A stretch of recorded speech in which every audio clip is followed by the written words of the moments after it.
पुसणारा नामर्द सरकार आहे, दोन बायकाचं सरकार आहे।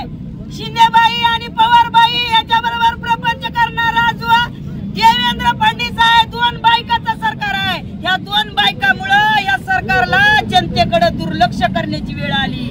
अरे देवा भाऊ, एक बायको कमी कर, पहिली एक होती तेव्हा सुरळीत चालू होत रे, दोन बायकामुळे तुझं जनतेकडलं दुर्लक्ष चालू आहे। हे देवा, शिंदे तरी ठेव नाहीतर पवारबाई तरी ठेव, आणि या दोन बायामुळे आमच्या जनतेचं नुकसान होत रे।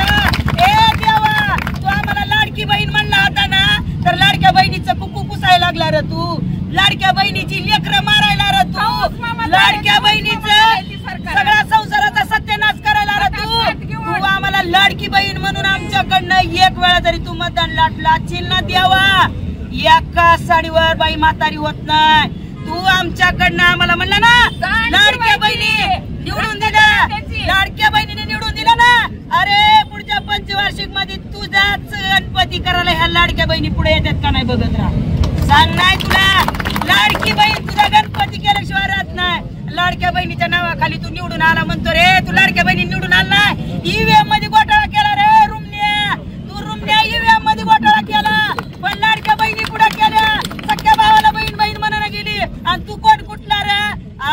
तू कोण कुठला? तिकडे बाई मोठ्या मोठ्या स्टेजवर बोंबलती, तू इकडे बोंबलतो, इकडे ये की कृषी मंत्री रमी पियाव यार, कृषी मंत्री शेतकऱ्याविषयी धोरण चालू आहे, विधानसभेमध्ये चर्चा चालू आहे, आणि ही कृषी मंत्री रमी खेळत आहे, वरनं ती मायका लाल म्हणताय की मी ते काय काय काय काय करत होतो, माझं काय चुकलं। अरे लाज लाव्या, पत्त्यावर पत्ते टाकत होता, आणि सगळ्या महाराष्ट्राला माहित आहे एखाद्या गोरगरीबाला न्याय देऊ शकत नाही। जर तुम्ही न्याय देत नाही तर तुमची लायकी नाही रे या सरकारमध्ये बसायची, राजीनामा द्या आणि बसा।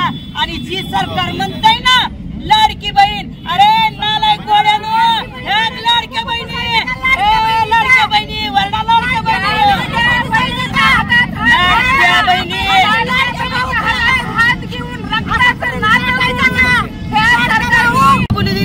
तुझं सरकार बिकारी आहे, मग तुझ्या सरकाराचं जेवढं बी कर्ज आहे ना आमची शेतकरी बांधव फेडतो म्हणते।